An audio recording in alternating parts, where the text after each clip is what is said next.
अगला सवाल गायत्री का है। वो पूछते हैं, is a BA role better than a developer?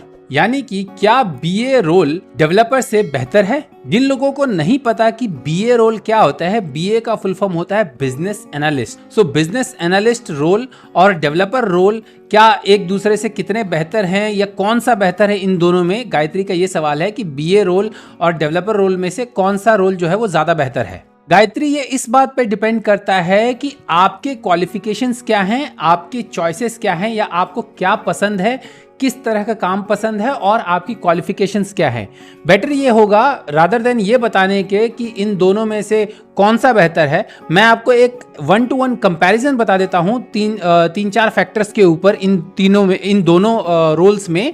That is आपका एजुकेशनल रिक्वायरमेंट क्या होगी, रिस्पॉन्सिबिलिटीज क्या होगी, सैलरीज किस तरह की मिलेगी और फ्यूचर ग्रोथ आपका क्या होगा अगर आप इन दोनों रोल्स को चूज करते हो तो। और उसके बाद मैं एक छोटा सा कंक्लूजन बता दूंगा कि किस तरह के लोगों के लिए कौन सा रोल ज्यादा बेटर है, तो आप उसके बाद अपने आप खुद ही डिसाइड कर सकते हैं। तो सबसे पहले बात करते हैं क्वालिफिकेशंस की।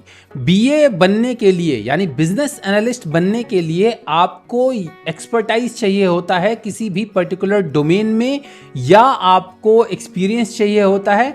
सो एक्सपीरियंस या जो एक्सपर्टाइज जो आता है वो या तो आपका क्वालिफिकेशंस के थ्रू आता है या आपका एक्सपीरियंस के थ्रू आता है। फॉर एग्जाम्पल, आप एक ही डोमेन के सॉफ्टवेयर में पिछले 5 या 10 साल से काम कर रहे हैं तो आपको उस डोमेन के बारे में एक्सपीरियंस होगा और उस एक्सपीरियंस के बेसिस पर आप उस डोमेन रिलेटेड चीजों के बारे में जान पाएंगे।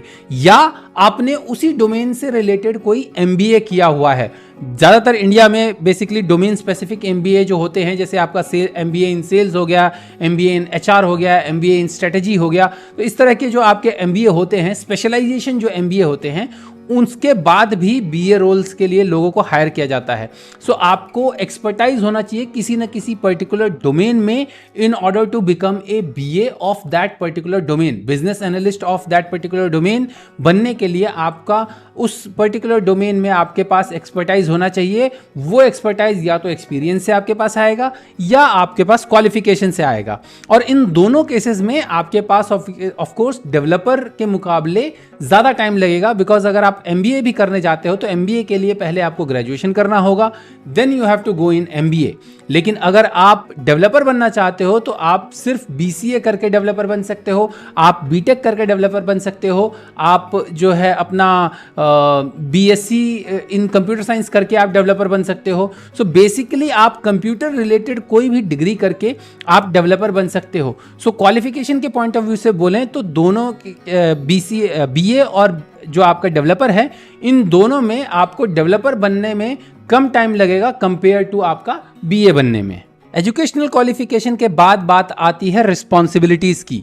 सो रिस्पॉन्सिबिलिटीज जो है मोस्ट ऑफ द कंपनीज में आपकी बीए की जो रिस्पॉन्सिबिलिटीज होती है वो होती है कि प्रोडक्ट के रिलेटेड आपको कॉम्पिटिटर्स को वॉच करना है और कंज्यूमर्स को वॉच करना है। जो आपके कस्टमर्स हैं, जो आपके प्रोडक्ट को जो कस्टमर यूज कर रहे हैं, उन कस्टमर को क्या प्रॉब्लम आ रही है ये आपको समझना है और उससे रिलेटेड जो आपके चेंजेस हैं वो आपको एज ए रिक्वायरमेंट डॉक्यूमेंट के तौर पर आपको अपने ऐड करने हैं और उन रिक्वायरमेंट के ऊपर फर्दर जो टेक्निकल टीम है वो उसको समझेगी और फर्दर उसको डेवलप करेगी। सो ये एक तरह का काम होता है। दूसरा ये होता है कि आपको जो आपके कॉम्पिटिटर्स हैं, आपने एक प्रोडक्ट बनाया जो कि एक पर्टिकुलर डोमेन में है, अब उस डोमेन में आप इकलौते तो हो गए नहीं, तो उस डोमेन के जो दूसरे जो कॉम्पिटिटर्स हैं उनके पास क्या एज है और उस एज को आप कैसे कैचअप कर सकते हो, आप क्या चेंजेस कर सकते हो अपने सॉफ्टवेयर में, क्या फीचर्स ऐड कर सकते हो, उस बेसिस पर भी आपको वो फीचर्स ऐड करने के भी आप रिक्वायरमेंट लिखोगे। सो प्राइमरी आपका काम जो होता है दैट इज कि आपका रिक्वायरमेंट गैदर करके रिक्वायरमेंट डॉक्यूमेंट करना जो होता है वो मेन काम होता है। इसके अलावा कई कंपनीज में बिजनेस एनालिस्ट को जो है वो एज ए सेल्स एग्जीक्यूटिव के तौर पर भी यूज किया जाता है। उनको जो है नई आपके जो नए कस्टमर एक्वायर करने के लिए भी यूज किया जाता है कि उनको ये बताया जाता है कि हाँ भाई आप हमारे प्रोडक्ट का डेमो करो और हमारे लिए नए कस्टमर एक्वायर करो। सो ये भी काम होता है। सो ये दो मेन काम होते हैं। बाकी इसके अलावा जो एडिशनल रिस्पॉन्सिबिलिटीज होती हैं वो वेरी करती हैं और सच बताओ तो बहुत ज़्यादा उनके बारे में मुझे आइडिया नहीं है, लेकिन ये दो मेन रिक्वायरमेंट्स जो है वो मैंने अब तक देखा है जो कि मोस्ट ऑफ द कंपनीज में बीए की होती है। और इनफैक्ट ये बीए का जो रोल होता है वो बड़ी कंपनीज में होता है। छोटी कंपनीज जो होती हैं, मीडियोकर कंपनीज जो होती हैं, वो ज़्यादातर प्रोजेक्ट मैनेजर्स से ही बीए का काम करवाती हैं।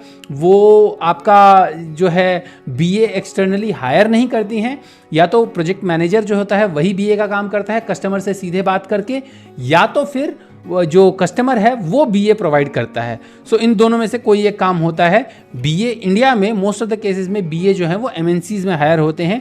मिड लेवल कंपनी या स्मॉल कंपनीज में आपके बीए की हायरिंग बहुत कम होती है। स्टार्टअप्स में शायद होती हो हायरिंग, इसका मुझे बहुत ज़्यादा आइडिया नहीं है फ्रैंकली स्पीकिंग, लेकिन मैंने यही देखा है कि most of the small companies में आपके बीएज नहीं होते हैं। ज़्यादातर बीएज जो होते हैं या बिजनेस एनालिस्ट जो होते हैं वो आपके लार्जर एमएनसीज में होते हैं। वहीं पर अगर हम डेवलपर के रिस्पॉन्सिबिलिटीज की बात करें तो डेवलपर के रिस्पॉन्सिबिलिटीज बहुत ही कॉमन है, and that is to write code and unit test cases based on the requirement provided to them. So उनको जो भी रिक्वायरमेंट मिलता है उसके हिसाब से उनको कोड लिखना है। अब किस टेक्नोलॉजी में लिखना है वो ऑफ कोर्स जिसकी भी ट्रेनिंग होती है, जो भी उनका एक्सपर्टाइज होता है, जो प्रोडक्ट का चीज़ें होती हैं, that is all together a different ball game. लेकिन प्राइमरी रिस्पॉन्सिबिलिटीज़ की अगर हम बात करें तो डेवलपर की यही रिस्पॉन्सिबिलिटीज होती है कि कोड लिखना है, रिक्वायरमेंट के हिसाब से कोड लिखना है। और ज़्यादा से ज़्यादा कुछ कंपनीज में क्या होता है, या ज़्यादातर कंपनीज में जो आपकी आज के डेट में मिड लेवल और लार्जर कंपनीज जितनी भी हैं वो सब जो है वो यूनिट टेस्ट केसेस भी लिखवाती हैं। सो आपको as a developer you have to write code and you have to write unit test cases. ये दो काम आपको करने हैं, उसके अलावा और कोई काम नहीं होता है। सो बीए का काम होता है रिक्वायरमेंट एनालाइज करना और डॉक्यूमेंट करना, रिक्वायरमेंट गैदर करना एंड डॉक्यूमेंट करना, और डेवलपर का काम होता है उन रिक्वायरमेंट के हिसाब से कोड करना। अब बात करते हैं सैलरी की, तो सैलरी के टर्म्स में इंडिया में डेवलपर्स को ऑफ कोर्स ज़्यादा सैलरी मिलती है कंपेयर टू बीए। वैसे इसका कोई पर्टिकुलर डेटा मेरे पास एग्जैक्ट डेटा नहीं है, मैं अपने जो खुद के जो एक्सपीरियंसेस हैं जो मैंने देखा है कंपनीज में, मैं उसके बेसिस पर बता रहा हूँ। So I might be wrong also, लेकिन अमूमन मैंने जो देखा है मोस्ट ऑफ द केसेस में आपके डेवलपर्स की सैलरी जो होती है वो बीए के कंपैरिजन में ज़्यादा होती है। बीएज जो होते हैं मोस्ट ऑफ द केसेस में, अगर एक्सपीरियंस्ड बीएज होते हैं वो आपके कई केसेस में वो डेवलपर का कंपैरिजन उनका होता भी नहीं है, उनका कंपैरिजन जो होता है वो प्रोजेक्ट मैनेजर्स के साथ होता है।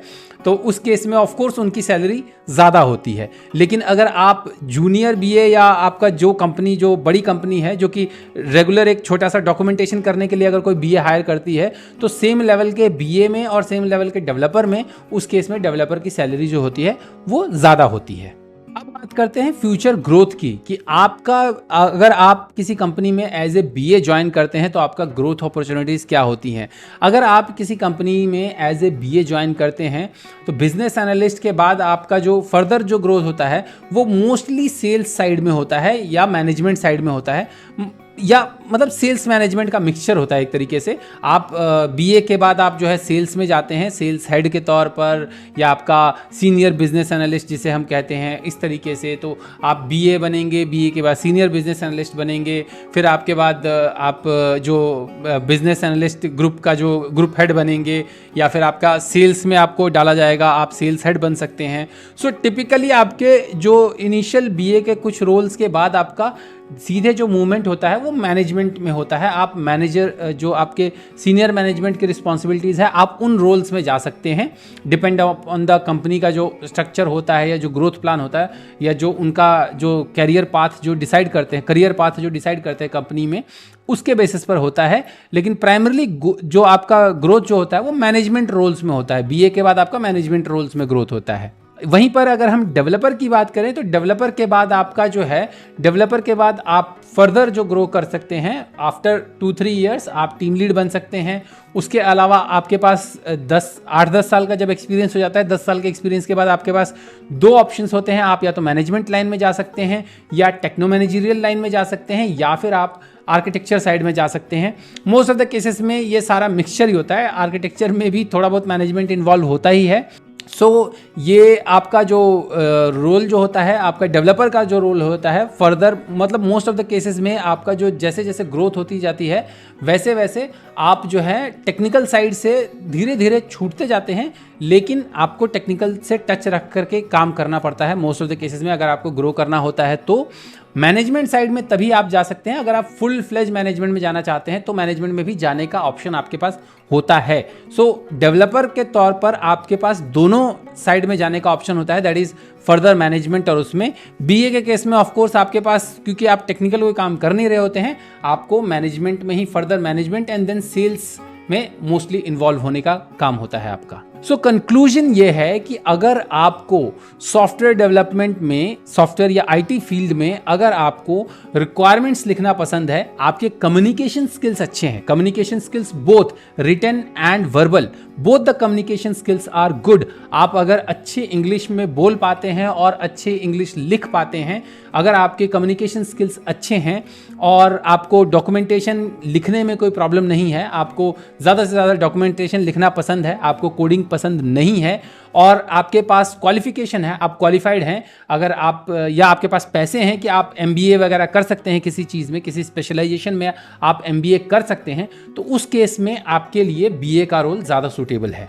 वहीं अगर आपको कोडिंग पसंद है और आपके पास ज़्यादा पैसे नहीं हैं हायर क्वालिफिकेशन के लिए जाने के लिए, और आप जो हैं सिर्फ ग्रेजुएशन, अभी ग्रेजुएशन में हैं, कंप्यूटर रिलेटेड ग्रेजुएशन में हैं या कंप्यूटर रिलेटेड ग्रेजुएशन कर रहे हैं, बी इट बीटेक, बीई या आपका बीएससी हो गया या बीसीए हो गया, कुछ भी आप कर रहे हैं, आपको कोडिंग पसंद है बहुत ज़्यादा, तो आप कोडिंग में जा सकते हैं रादर देन बीए के।